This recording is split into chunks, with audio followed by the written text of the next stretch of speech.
네, 하나님의 말씀은 구약성경 열왕기하 2장입니다.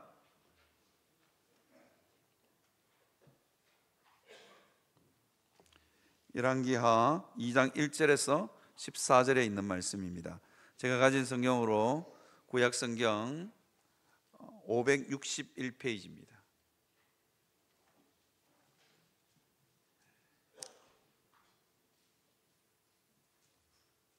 구약성경 열왕기하 2장 1절에서 14절에 있는 말씀, 제가 한 절 읽고 여러분들이 한 절 읽고 교독하도록 하겠습니다. 여호와께서 회오리 바람으로 엘리야를 하늘로 올리고자 하실 때에 엘리야가 엘리사와 더불어 길갈에서 나가더니 엘리야가 엘리사에게 이르되 청하건대 너는 여기 머물라 여호와께서 나를 베델로 보내시느니라 하니 엘리사가 이르되 여호와께서 살아 계신가 당신의 영혼이 살아 있음을 두고 맹세하노니 내가 당신을 떠나지 아니하겠나이다 하는지라. 이에 두 사람이 베델로 내려가니 베델에 있는 선지자들의 제자들이 엘리사에게 나와 그에게 이르되 여호와께서 오늘 당신의 선생을 당신의 머리 위로 데려가실 줄을 아시나이까 하니 이르되 나도 또한 아노니 너희는 잠잠하라 하니라. 엘리야가 그에게 이르되 엘리사야 청하건대 너는 여기 머물라 여호와께서 나를 여리고로 보내시느니라. 엘리사가 이르되 여호와께서 살아 계신가 당신의 영혼이 살아 있음을 두고 맹세하노니 내가 당신을 떠나지 아니하겠나이다 하니라. 그들이 여리고에 이르매 여리고에 있는 선지자들의 제자들이 엘리사에게 나와 이르되 여호와께서 오늘 당신의 선생을 당신의 머리 위로 데려가실 줄을 아시나이까 하니 엘리사가 이르되 나도 아노니 너희는 잠잠하라. 엘리야가 또 엘리사에게 이르되 청하건대 너는 여기 머물라 여호와께서 나를 요단으로 보내시느니라 하니 그가 이르되 여호와께서 살아 계신가 당신의 영혼이 살아 있음을 두고 맹세하노니 내가 당신을 떠나지 아니하겠나이다 하는지라. 이에 두 사람이 가니라.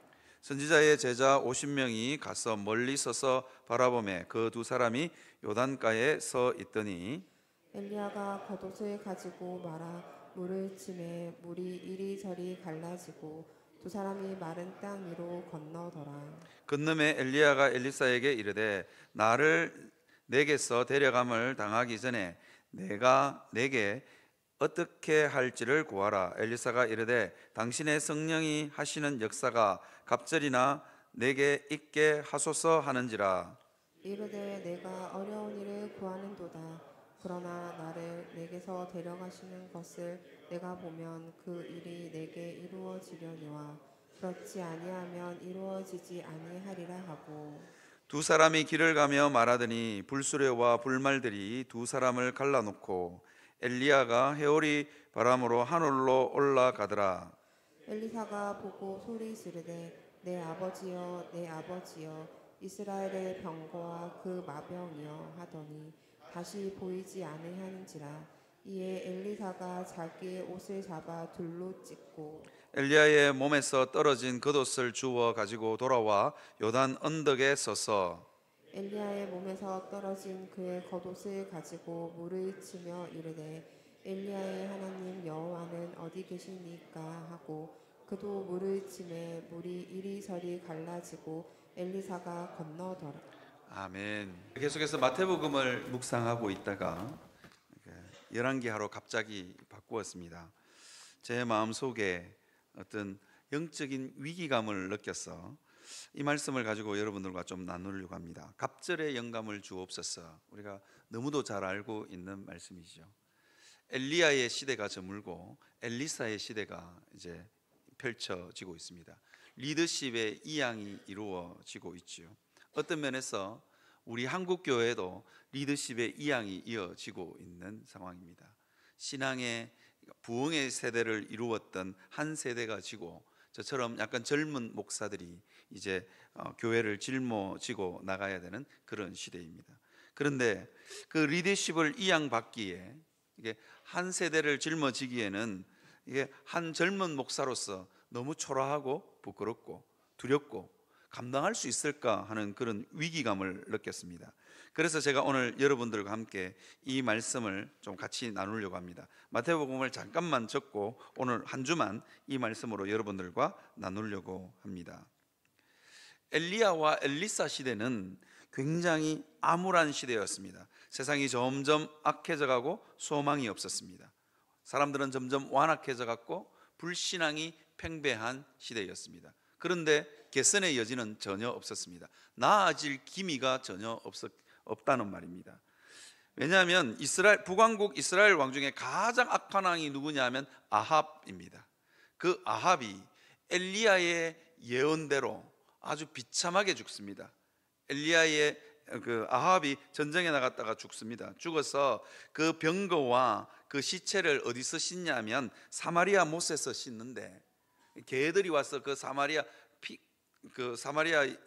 못에 이렇게 피들이 흥건하게 고이니까 개들이 그 물을 핥아 먹습니다. 선지자의 예언대로 된 거지요. 엘리야 선지자가 이 아합 왕을 보면서 당신 비참하게 죽을 거라고.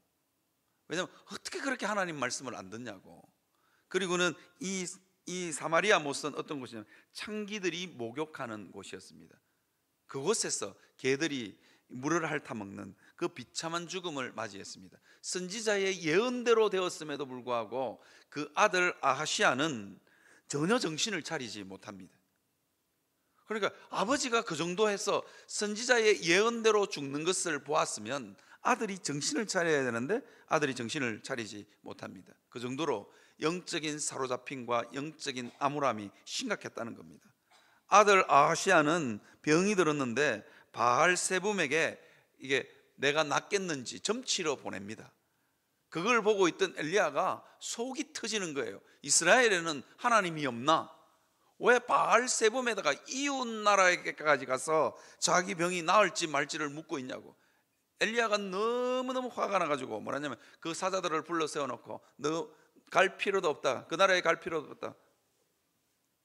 너 아하시아 왕 그냥 침상에서 내려오지 못하고 죽는다고 말해줘라. 그러니까 막 아하시아가 그 말을 들었으면 정신을 번쩍 차리고 아이고 이래야 되는데 그놈 그거 어떻게 생겼냐고, 그렇게 말한 선지자 어떻게 생겼냐고 묻는 거예요. 그러니까 뭐라 그러냐니까 털이 많은 사람인데 허리에 가죽띠를 떼었다고. 들어보니까 엘리야네, 우리 아버지에게 흉한 예언했던 엘리야네, 그놈 잡아오라고. 그렇게 해서 50명을 보냅니다. 군사 50명을 보내는데 잡으러 갔던 군사가 하늘에서 불이 내려서 타 죽습니다. 그 정도쯤 됐으면 정신을 차려야 되는데 또 보냅니다. 또 50명을 또 보내가 또 잡아오라고 그럽니다. 그러니까 얼마나 완악한지 알겠지요. 여러분, 인생이 완악하면 이래 되는 겁니다. 하나님이 아무리 경고를 줘도 무시하는 거예요. 그냥 이게 강팍하고 완악하면 이래 되는 겁니다. 그쯤 됐으면 자기 아버지의 비참한 말로도 받고 하늘에서 불이 내려서 50명이 타 죽는, 군사 50명이 타 죽는 걸 봤으면 정신을 번쩍 차리고 두 번째 보냅니다. 두 번째도 타 죽습니다. 그래서 세 번째 보냅니다.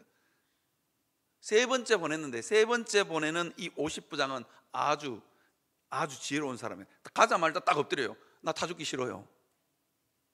그죠? 이게 한 나라의 왕이 한 군사를 50명의 군사를 이끄는 장교보다 못한 거예요. 그 정도의 영성을 가지고 살아가고 있는 겁니다. 그러니까 이 시대가 얼마나 암울했는지. 엘리야가 선생이고 엘리사가 선생입니다. 엘리야가 선생님이고 엘리사가 제자입니다. 제가 지금 이게 지금 헷갈릴까 싶어가지고 지금 엄청 긴장하고 있는데, 어쨌거나 그 정도쯤 됐으면, 그런데 그 암울한 시대를 엘리사가 이어받아야 되는 거예요. 그런데 자기 모습이 너무 초라해. 어떻게 이 일을 감당할까? 그런 위기감이 느껴지는 겁니다. 그런데 그 자라나는 세대들도 영적으로 굉장히 암울합니다. 여러분, 엘리야가 갑절의 영감을 받고 내려오는데 그걸 놀렸던 사람이 있습니다. 놀렸던 사람인데 누구냐면 애들입니다. 애들이 뭐냐면 대머리여 올라가라, 대머리여 올라가라. 이 말은 무슨 뜻이냐면요, 니도 엘리야처럼 한번 올라가 봐.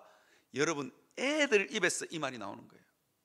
그러면 얼마나 시대가 영적으로 암흑했는지. 여러분, 애들은 어지간하면 그렇게 하지 않습니다. 엘리야가, 하나님의 선지자가 죽지도 않고 하늘에 회오리 바람을 타고 올라갔습니다. 그런데 그걸 조롱하고 놀리면서 대머리 위에 올라가 봐라, 엘리사야 니도 올라갈 수 있나 보자, 니도 올라갈 수 있나 보자, 이렇게 놀리는 거예요. 그러니까 그 시대가 얼마나 영적으로 암울했는지, 그 시대가 얼마나 완악했는지 여러분 애들을 보면 됩니다. 다음 세대가 예수 믿지 않고 다음 세대가 신앙생활을 하지 않는 걸 보면 완악한 겁니다. 이제 그런 거죠. 그러니까 엘리사가 화를 내니까 숯불에서 앙콤 2마리가 나와서 42명의 아이들을 물어 뜯어버립니다. 그 시대에 대한 경고죠. 그럼에도 불구하고 이 북왕국 이스라엘은 돌아올 기미가 전혀 보이지 않습니다. 완악할 대로 완악해지고 강팍해질 대로 강팍해집니다. 하나님에 대한 두려움이 전혀 없습니다. 하나님에 대한 두려움이 전혀 없으면 없을수록 선지자의 예언은 딱딱 맞아 떨어져 갑니다. 선지자의 예언은 적극적이고 딱딱 맞아 떨어집니다. 그런데도 정신을 못 차립니다. 여러분, 우리의 영혼이 어두워지면 이와 같습니다. 두려울 게, 겁날 게 없는 거예요. 자, 여러분, 우리가 살고 있는 시대가 이런 시대입니다. 도무지 자녀 세대에게 신앙이 전수되지 않고 완악함과 불신앙이 팽배한 시대, 그 시대를 엘리사가 물려받아야 되는 겁니다. 사랑하는 성도 여러분, 우리 시대랑 너무 같지 않습니까? 기라성 같은 영적인 영웅들이 한국교회에서 목회하고 한두 사람씩 하나님의 부름을 받고 있습니다. 저같이 젊은 세대 목사들이 다음 세대들을 짊어져야 되는데 감당할 힘이 없는 거예요. 그래서 제 마음속에 정말로 위기감이 확 몰려와서 오늘 여러분들과 함께 이 말씀을 좀 나누려고 합니다. 개인의 신앙도 시들시들하고 자녀들도 시들시들하고 가정도 시들시들한 거예요. 가물어 메마른 땅이 되어가고 있습니다. 아무런 생명의 역사를 흘려보낼 수도 없고 흘려보낼 생각도 안 하고 있는 시대가 우리 시대인 것 같습니다. 그러니까요, 성령의 역사를 흘려보낼 수도 없고 보낼 생각도 없고 그저 이 한 몸 잘 건사하다가 하나님 앞에 부름받으면 된다라고 생각하는 그런 시대가 우리가 살고 있는 시대인 것 같습니다. 교회에는요, 금과 음은 있으나 나사렛 예수 그리스도의 이름에 능력이 없습니다. 그죠? 교회는 참 부여로워졌습니다. 금과 은은, 이게 베드로가 그러죠. 일부 예배 때 제가 바울이라고 그랬다는데 좀 일부 예배 들으신 분들에게 만방에 전해 주십시오. 베드로라고. 말이 오늘 엘리야 너무 신경 쓰다 보니까 바울하고 베드로가 또 헷갈렸어요. 그죠? 베드로가 그러잖아요. 뭐라고 하냐? 엄과 금은 내게 없으나 나사렛 예수 그리스도의 이름으로 걸어라. 엄과 금이 없는 시대에 예수 그리스도의 능력이, 복음의 능력이 있었습니다. 그런데 우리가 살고 있는 시대는 엄과 금은 있으나 예수의 능력이 없는 거예요. 그러니까 점점 신앙생활이 피폐해져 가고 교회가 피폐해져 갑니다. 제가 왜 위기감을 느꼈느냐? 10년 후에 영원한 교회의 모습을 생각하니까 두려움이 덜컥 밀려오는 거예요. 한 세대 가지고 우리 어르신들 세대는 어쨌든지 간에 성령의 바람이 분 흔적들이 있었어. 그래도 새벽기도도 오시고, 그죠? 새벽기도도 오시고 수요예배도 오시고. 참 우리 교회는 요즘 날이 따뜻해져서 새벽기도 많이 오는 분위기입니다. 그래서 목사가 흐뭇합니다. 그런데 제 마음속에 새벽기도를 올 때마다 느끼는 생각이 먼저, 저분들 다 돌아가시고 나면 우리 교회 새벽기도는 어쩌나, 위기감이 몰려오는 거예요. 여러분, 점점 한국 교회는 젊은 세대들이 교회를 떠나고 있고 그 다음 세대들이 예수 믿지 않는 시대가 지금 펼쳐지고 있습니다. 부산은 더 심각합니다. 한국 교회 전체적으로 젊은이들이 교회를 떠나는데 부산은요, 부산에 남아있는 젊은 세대마저도 서울로 떠나고 있어요. 서울로 다 떠나고 있다니까요. 우리 교회도 벌써 지금 2명인가요? 서울 가까이로 떠났습니다. 벌써. 그죠? 이런 암울한 시대를 우리가 살고 있습니다. 이런 암울한 시대를 살면서 목사가 위기감을 느끼는데, 여러분들도 좀 위기감을 느끼시고 갑절의 영감을 주옵소서라고 같이 기도로 동력했으면 좋겠다, 그런 마음이 들어서 이 말씀 전합니다. 그죠? 아이고, 그거는 목사님 일이지 뭐. 그렇게 생각하지 마시고요. 여러분, 교회가 메마르면 여러분의 가정이 메마르고, 교회가 메마르면 여러분의 가정이 메마르고, 여러분의 가정이 메마르면 여러분 자녀들이 메마르게 됩니다. 그러니까 이 문제가 그냥 단순하게 목사만의 문제가 아니라니까요. 제가 우리 교회 유치부 담당 사역자에게 묻습니다. 뭐라고 묻는지 아세요? 유치부 언제 없어지노? 무슨 이야기냐면요, 5세 반 아이들이 초등부로 다 올라가면 유치부가 없어질 확률이, 우리 교회도 없어질 확률이 많습니다. 한 10명, 한두 명 정도 있는 유치부가 3년만 지나면 없어집니다. 이유가 뭔지 아세요? 애가 안 태어나. 이번 주에 주보에다가 유아세례 광고를 냈거든요. 딱 한 사람 지금 받을 사람이 있어. 그 가정이 내년에 받을게요. 그러면 올해는 유아세례자 없습니다. 작년에 1명, 올해 1명. 지금 상황이 이렇습니다. 한국 교회에 그냥 깃발만 꽂으면 초등학교 애들이, 젊은 세대들이 몰려오던 시대는 이미 지났습니다. 어쨌든 간에 그런 안타까운 시대 가운데서 엘리사가 엘리야의 시대를 이어받으려고 하니까 너무 두렵고 무섭고 내가 어찌 감당하나, 그 마음이 있었던 거예요. 그러니까 엘리사가 갑절의 영감을 주옵소서, 성령의 역사가 아니고는 내 도저히 감당할 수 없습니다, 그렇게 기도하고 있는 것입니다. 여러분, 이 엘리사의 절규와 기도가 여러분들의 기도가 되시기를 주님의 이름으로 축원합니다. 그냥 목사의 절규로만 머무르지 말고요, 나 한 몸 그냥 근사하고 나 한 몸 신앙생활 잘하다가 하나님 앞에 서면 된다, 그렇게 생각하지 마시고 정말로 간절하게 여러분 정말로 하나님 앞에, 그죠, 이 목사의 간절함에 여러분들도 동참해 주시기를 바랍니다. 그런 점에서 우리 교회 기도 릴레이표 보니까 빈 구멍이 뻥뻥 뚫려 있습니다. 좀 적으시기를 바랍니다. 좀 적어서 같이 기도했으면 좋겠습니다. 여러분, 엘리야는 한 시대를 이어받기 전에 엘리사와 이별 여행을 떠납니다. 오늘 본문에 보면 이별 여행을 떠납니다. 길갈과 베델과 여리고와 여단으로 이별 여행을 떠납니다. 도대체 이 엘리사와 엘리야가 이별 여행을 떠나는 이 지명들, 길갈, 베델, 여리고, 요단, 이게 도대체 무슨 의미가 있을까? 왜 엘리야는 마지막 자기 제자를 데리고 이 4곳을 여행했을까 하는 것을 우리가 한번 살펴볼 필요가 있습니다. 여러 가지 주석적인 주장들이 있지만 제일 확실한 주장은 이 4곳은 이스라엘 역사에 굉장히 상징적인 의미가 있는 곳들입니다. 이게 지금 출애굽, 가나안 정복의 역사와 거꾸로이긴 합니다. 가나안을 들어올 때 요단, 여리고, 베델, 길갈 이런 식으로 들어왔거든요. 그런데 베델은 약간 이 가나안 정복의 도시에서 빠지긴 합니다. 그런데 지금 거꾸로 가고 있는 거거든요. 그런데 이게 왜 거꾸로 갔을까? 그건 알 수는 없지만 어쨌거나 이 한 곳 한 곳에 의미가 있는 곳입니다. 이스라엘 역사에 굉장히 중요한 상징적인 의미가 있는데, 첫 번째는 길갈입니다. 길갈은요, 가나안 정복이 완성되고 그곳에 성전이 세워졌고, 그리고 요단강에서 취해온 12돌로 기념비를 세웠던 곳입니다. 길갈의 이름의 뜻은 뭐냐면 굴러가다, 그런 뜻입니다. 굴러가다라는 뜻인데, 뭐가 굴러가느냐? 애굽의 수치가 이스라엘 백성들에게 굴러가다, 그 뜻입니다. 사랑하는 성도 여러분, 이 길갈은요, 삶의 수치가 종결되고 삶의 수치가 굴러나가는 상징적인 장소입니다.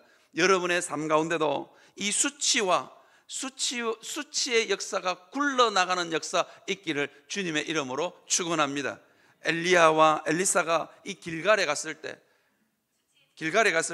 뭘 느꼈을까요? 이 가나안 정복에 있었던 수치의 삶이 우리 삶에도 굴러나갔으면 좋겠다. 그런데 엘리사가 가만히 생각해 보니 그 일이 어떻게 가능하지? 이 이스라엘 백성들 가운데 있는 이 수치의 역사를 어떻게 굴려보낼 능력이 없는 거예요. 그러니까 뭘 떠올렸다고요? 갑절의 영감요. 갑절의 영감. 성령의 역사가 아니고는 우리 삶 가운데 있는 깊은 수치심과 부끄러움, 숨기고 싶은 그 부끄러움의 역사가 끝나지 않는다는 겁니다. 그것을 떠올리는 장소가 길갈이었습니다. 두 번째 장소는 어디냐? 베델입니다. 베델은 어떤 곳이냐? 여러분, 베델은 어떤 곳입니까? 이스라엘 역사에서 야곱이 자기 형을 속이고 외삼촌 라반의 집으로 빈털터리가 되어서 외삼촌 라반의 집으로 도망가다가 들판에서 돌베개를 베고 자다가 하나님을 만난 장소 아닙니까? 그래서 야곱이 이렇게 이야기합니다. 야곱이 잠에서 깨어서 뭐라냐? 과연 여기도 하나님이 계신다. 여기는 하나님의 집이요 하늘의 문이로다. 이 베델이 그런 도시는 하나님 만나는 장소. 그죠? 거기에는 하나님이 계시지 않을 줄 알았는데 거기에 갔더니 하나님을 만나더라. 사랑하는 성도 여러분, 저는 영원한 교회가 하나님 만나는 집이 되기를 주님의 이름으로 축원합니다. 우리 교회에 그냥 우연히 왔다가 예수 믿는 역사, 하나님을 만나는 역사 있기를 주님의 이름으로 축원합니다. 과연 여기도 하나님이 계시는구나, 그런 믿음의 고백이 있는 장소가 되기를 주님의 이름으로 축원합니다. 그 일을 위해서요, 그 일이 어떻게 가능해지느냐? 갑절의 영감, 성령의 역사가 아니고는 그 일이 불가능합니다. 아무리 성경 공부를 잘 가르쳐 보십시오, 아무리 설교를 잘 해보십시오, 성령이 빠지면 하나님을 만나는 역사는 없습니다. 제가 확신합니다. 성령의 역사가 빠지면 하나님 만나는 역사가 없습니다. 어제 우리 교회에서 청년부에서 영화 상영을 했잖아요. 중등부 1학년짜리 아이들이 영화는 안 보고 교회 그 돌계단 앞에서 막 떠들고 놀고 있는 거예요. 왜 너 영화는 안 보니? 그러니까 영화 재미없어요 그러더라고요. 그런데 막 치킨 주니까 막 우르르 몰려가지고 치킨을 얼마나 맛있게 먹는지, 제가 그 맛있게 먹는 아이들을 보면서 제가 뭐라고 기도했을까요? 이놈의 자식들 치킨만 먹네. 제가 그런 생각 안 했습니다. 치킨을 먹어도 좋고 영화를 안 봐도 좋고 무슨 짓을 해도 좋은데 교회 왔다 갔다 하다가 너네들이 예수 믿었으면 좋겠다. 제가 어제 그렇게 기도했습니다. 사랑하는 성도 여러분, 여러분의 삶 가운데도, 여러분의 자녀들도, 그죠? 이 영원한 교회가, 우리 교회가 하나님 만나는 장소 되기를 주님의 이름으로 축원합니다. 그 역사는 누구를 통했어요? 성령 하나님의 역사가 떠나면 불가능합니다. 엘리사가 엘리야와 함께 그곳을 가고 어떻게 이 백성으로 하나님을 만나게 할까 생각하니까 마음이 무너지는 거예요. 어떻게 가능할까? 자신이 없는 거예요. 그러니까 갑절의 영감을 구하게 됩니다. 그 다음에요, 여리고는 어떤 곳이냐? 여리고는요, 가나안 정복의 첫 성이었습니다. 난공불락의 성이었습니다. 결코 무너지지 않을 것 같은 난공불락의 성. 그런데요, 그 난공불락의 성이 하나님의 역사로 말미암아 무너져 내립니다. 어떻게 해요? 여리고성을 돌다가 어떻게 합니까? 마지막 날 일곱째 날에는 더 7바퀴를 돕니다. 그리고는 나팔 소리를 뿌 하고 부니까 이스라엘 백성들이 그냥 고함만 지릅니다. 아니, 성이 고함 질러서 무너집니까? 고함을 큰 소리로 확 지르니까 여리고성이 그냥 홀륵 하고 무너져 버립니다. 아마 지진이 일어났던 것 같아요. 강력한 지진이 일어났던 것 같아요. 여러분, 우리 삶에도 이 난공불락 같은 장애물들이 많을 수 있습니다. 그런데 인생들의 힘으로는 도저히 해결되지 않는 이 난공불락 같은 삶의 문제들이 하나님의 역사로 무너져 내리는 역사 있기를 주님의 이름으로 축원합니다. 가난이요, 상처가요, 알코올 중독이요, 온갖 불면증들이, 사람의 힘으로 감당할 수 없는 일들이 영원한 교회에 왔더니 해결되더라. 그런 역사 있기를 주님의 이름으로 축원합니다. 그 역사는 누가 일으키신다고요? 성령 하나님입니다. 그러니까 우리에게 갑절의 영감이 필요한 겁니다. 병원을 아무리 다녀도 여러분, 잠 하나 자는 것 하나 제대로 내 힘으로 못하는 게 인생입니다. 그죠? 아마 우리 교회에 그런 분들 많을 겁니다. 잠 하나 내 맘대로 못 자는 게 인생이라니까요. 그만큼 인생이 연약하다니까요. 그러니까 뭐가 필요하다고요? 성령의 역사가 필요합니다. 그죠? 그래서 이 엘리사가 여리고를 여행하면서 여리고성에 딱 도착했을 때 난공불락의 성이 하나님의 역사로 무너졌는데, 이 이스라엘 백성들을 삶 가운데 있는 수많은 난공불락의 성이 어찌 무너질까? 이 사로잡힘의 역사가 어찌하면 끝날까? 그 생각하니까 갑절의 영감밖에는 답이 없는 겁니다. 그 다음에요, 요단강을 볼까요? 요단강은 어떤 곳이냐? 요단강은 이렇게 요단강물이 차곡차곡, 강물은 흘러야 정상 아닙니까? 저는요, 홍해가 갈라지는 역사보다도 이 요단강이 마른 땅이 되는 역사가 더 큰 역사라고 생각합니다. 강물이 넘실넘실 흘러오는데 강물이 차곡차곡 쌓여요. 댐을 쌓은 것도 아니고 뭐 뚝을 막은 것도 아닙니다. 그냥 강물이 어느 날 갑자기 내려오더만 차곡차곡 쌓입니다. 그리고는 그 밑으로는 물이 흐르지 않아요. 그래서 이스라엘 백성들이 그 요단강을 마른 땅처럼 건넜던 곳이 요단입니다. 이 요단강은요, 어떤 삶의 상징적인 장소냐면 삶의 새로운 지평이 열리는 상징적인 장소입니다. 광야 생활, 모래바람이 휘날리는 그 삶이 요단강을 건너는 순간 약속의 땅 가나안에 들어가서 정착 생활이 시작되는 땅이 어디냐? 요단강이었습니다.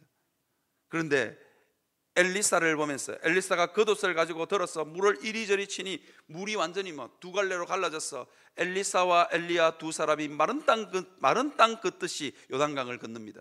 그 모습을 보면서 지금도 새로운 삶의 지평을 여는 하나님의 역사는 여전히 가능하구나. 그러니까 엘리사가 엘리야를 보면서 이리저리 겉옷을 쳐서 물을 갈기갈기 찢어줬는 엘리야를 보면서 엘리사가 약이 오르는 거예요. 지금도 가능한데 왜 나는 안 가능할까?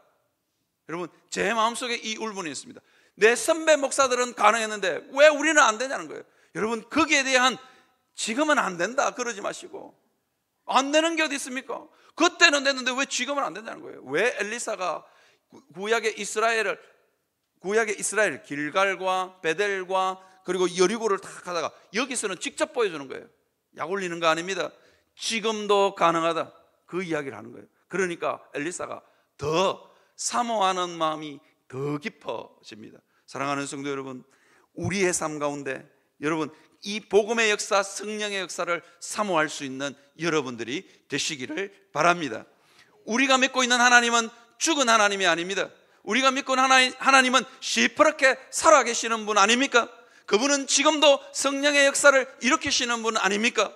그 하나님 앞에 여러분 매달렸어 갑절의 영감을 주옵소서, 그렇게 기도할 수 있는 여러분들이 되시기를 주님의 이름으로 축원합니다.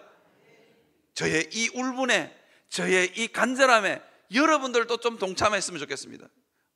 목사 혼자 잘하면 교회가 잘 되겠지, 천만에요. 목사가 무슨 용 빼는 재주가 있는 것도 아니고. 그죠?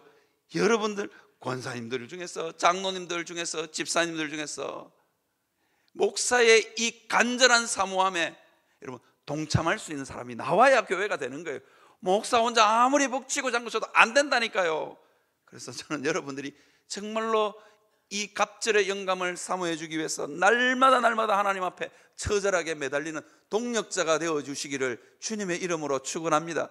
제발 10년 후에 아니면 20년 후에 저의 쓸쓸한 퇴장을 보고 싶지 않거들라.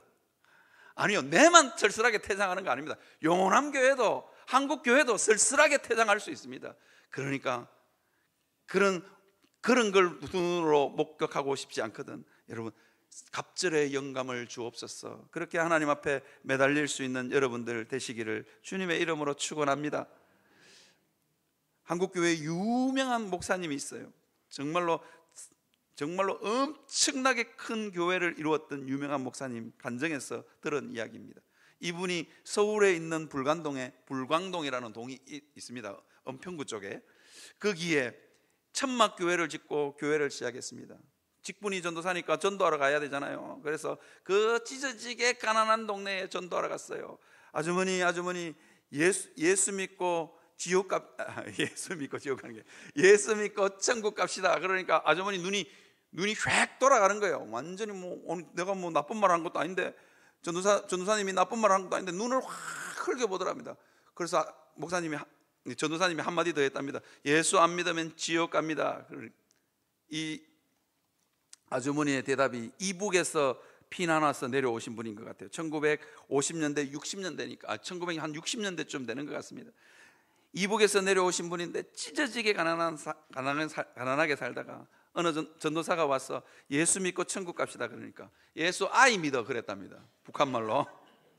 예수 아입니다. 그러니까 지옥 갑니다. 그러니까 뭐 지옥, 여기가 생지옥이라 그러면서 자기 단칸방 문을 확 열어 제낍니다. 완전히 막 열댓 명인가 되는 아이들, 온 식구가 단칸방에 막 잠깐 오물조물 모여 있는데 그게 지옥인 거예요. 여기가 생지옥이라고. 전도사님이 아무 말하고 입이 딱 부러졌답니다. 여기가 지옥 맞네. 자기도 동의가 되더랍니다. 전도가 뭐고 기가 팍 죽어서 왔답니다. 두 번째 날에 가서 아주머니 그래도 예수입니다. 예수 아입니다. 그러면서 아주머니가 자기 이야기를 한 거예요. 우리 남편 누군지 아니? 누구냐면 그 동네에서 유명한 알코올 중독자인 거예요. 불광동에는 옛날에 서울에서 화장실 청소차, 여러분 그거 아시죠? 화장실에서 쑥 빨아당기는 거고, 그거를 부어놓는 저수지가 있는 동이 불광동이었답니다. 그런데 그 저수지는 겨울이고 봄이고 가을이고 여름이고 막 여름 되면 막 온갖 냄새가 나서 그 근처도 못 가고 동 전체가 냄새나는 그런 지저분한 동네였다고 합니다. 그런데 이 남편은 술만 마시면 겨울도 상관없고 여름도 상관없고 그 저수지에 가서 목욕을 하는, 그러니까 유명한, 자식들이 거기 못 들어가니까 짝대기 같은 거 해가지고 억지로 자기 아버지 끄집어내가 집에다 씻겨놓고 또 씻겨놓으면 또 술 한잔 먹고 가서 또 목욕을 하고, 그러니까 이 생지옥이 따로 없는 거예요. 그래서 문을 확, 우리 남편 보라고, 우리 애 새끼들 보라고 문을 활짝 열어 제꼈어요. 애 새끼들이 새까맣게 있는데 전부 다 소매치기로 먹고 살아. 그 집에 생계는 소매치기에 온 돈으로 남편은 술 먹고 한 잔 되면 막 그 똥물 저수지 들어가서 목욕하고 막 온 동네 사람들이 끄집어내가 씻겨놓으면 들어가고 막 그 생지옥이 따로 없는 겁니다. 거기에 예수가 전해지니까, 복음의 생명력이 흘러가니까 그 사람이 장로가 되고 소매치기 아들들은 목사가 되는 역사가 있었다고 그럽니다. 사랑하는 성도 여러분, 예수를 만나면 삶의 새로운 지평이 열리고, 예수를 만나면요 우리 삶에 도저히 해결되지 않는 난공불락 같은 삶의 문제들이 해결될 줄 믿습니다. 하나님을 만나면요, 과연 여기도 계시는구나. 내 삶의 처절한 바다 가운데로 찾아오시는 그 하나님을 만나는 역사가 누구를 통해 가능하다고요? 성령 하나님을 통해요. 그러니까 이 엘리야의 제자 엘리사가 성령으로 아니고는 이게 안 되는 거예요. 어찌 감당합니까? 내 지식으로도 내 힘으로도 내가 가진 어떤 것으로도 이 시대를 감당할 수 없사오니 갑절의 영감을 달라고. 하나님 그냥 하나님 한목조 가지고는 안 된다.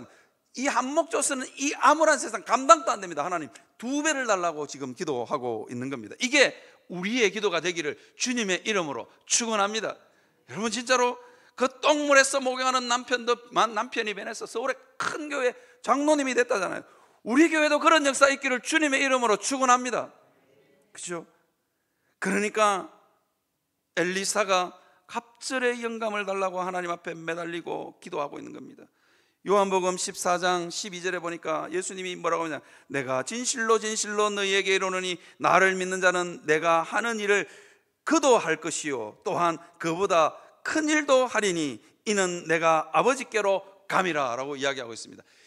우리는요 예수님보다 더 큰 일도 할 수 있는 사람인 것을 믿으시기를 바랍니다. 예수님보다 우리는 더 큰 일도 할 수 있습니다. 이유가 뭘까요? 우리에게 오신 성령 때문입니다. 그죠? 그러니까 우리가 성령 하나님의 역사를 사모하고 기도하고, 안 돼도 매달리고 끝까지 매달리고 죽으라고 매달리고, 여러분 그래야 되는 이유가 여기에 있는 겁니다. 어쩌면요 우리 자녀들의 인생이, 우리 가정의 운명이, 우리 교회의 운명이, 민족의 운명이 이 성령 하나님께 달려 있는 겁니다. 성령 하나님께 달려 있는 겁니다. 그러니까 안 주시면 말고, 주시면 좋고 안 주시면 마십시오. 그렇게 기도할 문제가 아니라는 거예요. 목사의 마음 가운데 이 위기감이 있는 거예요. 사랑하는 성도 여러분, 교회에 이 성령의 역사를 목사만 흘려보내야 됩니까? 목사에게 제일 큰 책임이 있지만 여러분들도 성령의 역사를 흘려보낼 수 있는 분 되시기를 주님의 이름으로 축원합니다. 내가 안 흘려보내면 우리 자녀들에게 소망이 없습니다.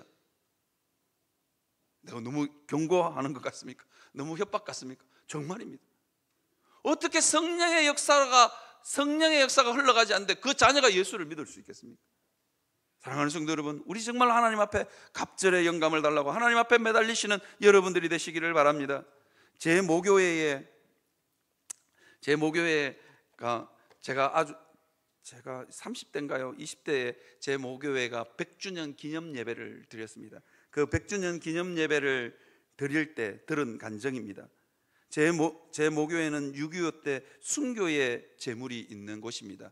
정확하게는 몇 명인지 모르겠는데 3명인가 4명이 그 공산당의 총에 맞아서 죽었던 사람입니다.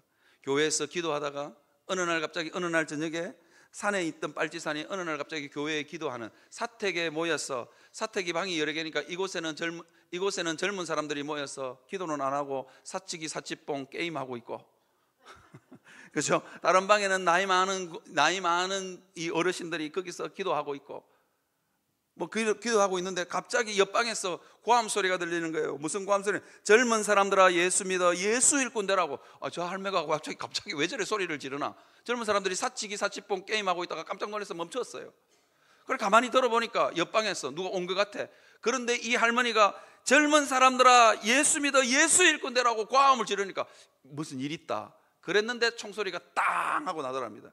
그 할머니가 왜 그래 고함을 질렀느냐? 도망가라고. 젊은 사람들아 사치기 사치뽕 그만하고 도망가서 살아라. 그 이야기를 한 거예요. 그러니까 걸어만 날 살려라. 잘못하면 총 맞아 죽을 수도 있으니까 맨발로 얼마나 들판길을 달려서 도망을 갔는지 모릅니다. 그런데도 총소리가 빵땅 날 때마다 그 방에 있던 성도들이 죽으면서도 젊은 사람들아 계속 외치고 죽는 거예요. 그런데 그때는 젊은 사람들아 들리기는 들리는데 저 말이 무슨 말인지 모르고 살아야 되니까 죽을 판살판 도망을 갔답니다. 그런데 장로님 한 분이 그 간증을 하시더라고요. 자기가 그 이야기를 그때는 무슨 이야기인지도 모르고 그때는 그냥 흘려 들었대요. 그런데 세월이 지나면 지날수록 젊은 사람들아 예수 믿어, 예수 일꾼되라고 외쳤던 그 말이 술 한잔 먹고 비틀거리면 생각이 나. 술 한잔 먹고 비틀거리면 생각나고 신앙의 곁길로 가가지고 멀리 예수 떠날 때마다 그 말이 자꾸 떠오르는 거예요. 성령께서 떠오르게 하는 거죠. 사랑하는 성도 여러분, 성령 충만한 사람에게는 반드시 생명의 역사가 흘러갑니다. 여러분들도 이런 분 되시기를 주님의 이름으로 축원합니다. 이게 그냥 제 이야기가 아닙니다. 목사님 굉장히 신비적인 이야기를 하고 계시네, 그렇게 생각하시면 곤란합니다. 스데반이 순교할 때 그 옆에 있었던 사람이 누구라고요? 사도 바울입니다. 살기등등한 사도 바울입니다. 스데반이 순교할 때 예수님이 일었습니다. 하늘 보좌에서 일었습니다. 그때에 임했던 그 스데반에게 임했던 성령 충만의 역사가 사도 바울의 살기등등한 사도 바울의 마음을 스치고 지나간 겁니다. 그러니까 다메섹 도상에서 사도 바울이 회개하고 돌아올 수 있었던 것입니다. 사랑하는 성도 여러분, 갑절의 영감을 받아 갑절의 영감을 흘려보낼 수 있는 여러분들이 되시기를 주님의 이름으로 축원합니다. 그 역사가 끊어지면 한국교회에 소망이 없고 우리 자녀들에게도 소망이 없고 그 어디에도 소망이 없습니다. 사랑하는 성도 여러분, 그러면 제가 마지막으로 여러분들과 이 말씀 드리고 이제 설교를 맺을까 합니다. 그러면 어떻게 하면 갑절의 영감을 받을 수 있을까요? 어떻게 하면요? 오늘 본문은 엘리사와 엘리야가 이별 여행을 하는 길갈에서, 베델에서, 여리고에서 했던 공통점이 있습니다. 엘리야가 끊임없이 뭐라 그러냐면 엘리야가 엘리사한테 끊임없이 너 여기 있어라, 내 따라오지 마라, 자꾸 그렇게 구박을 해요. 그런데 한번 띄워 주시겠습니까? 열왕기하 2장 2절에 보니까 이렇게 되어 있습니다. 엘리야가 엘리사에게 이르되 너는 여기 머물라, 여호와께서 나를 베델로 보내신다. 넌 따라오지 말라는 거예요. 엘리사가 이르되 여호와께서 살아계심과 당신의 영혼이 살아계심을 두고 맹세하노니 내가 당신을 떠나지 아니하겠나이다. 그리고는 이에 두 사람이 베델로 가고, 베델에서도 오지 마라 그러고 여리고에서도 오지 마라 그러고, 그런데도 엘리사는 자존심을 다 내려놓고 끝까지 따라 붙입니다. 지나내나 뭐 그럴 수도 있지 않겠습니까? 내가 이 자존심 다 고개고 내가 지금 엘리야에게 뭐 대단하신 분인 건 맞는데 내가 그렇게까지 매달려야 되나 하는 생각을 할 수 있었지 않겠습니까? 그럼에도 불구하고 자존심 다 내려놓고 절박한 심령으로 엘리사는 엘리야에게 매달립니다. 사랑하는 성도 여러분, 여러분들도 이 절박한 심령 가지고 하나님 앞에 매달릴 수 있는 여러분들이 되시기를 주님의 이름으로 축원합니다. 옥하는 목사님이 한국교회 유명한 은사사역자 앞에 머리를 조아렸습니다. 어쩌면 옥하는 목사님은 교회사에 기록될 만큼 아주 출중한 목회자였습니다. 그 어디에도 자존심을 구길 필요 없는 아주 출중한 사역자였음에도 불구하고 자기가 성령 충만을 어렸을 때 경험했던 그 성령 충만을 다시 한 번 더 경험해 보고 싶었어. 자기하고 연배가 비슷한 목사님에 가서 머리를 조아렸습니다. 저는요, 옥하노 목사님이 그런 점에서 훨씬 더 큰 목회자라고 생각합니다. 여러분, 사람의 권위에 순복하지 못하는 사람은 하나님의 역사도 없습니다.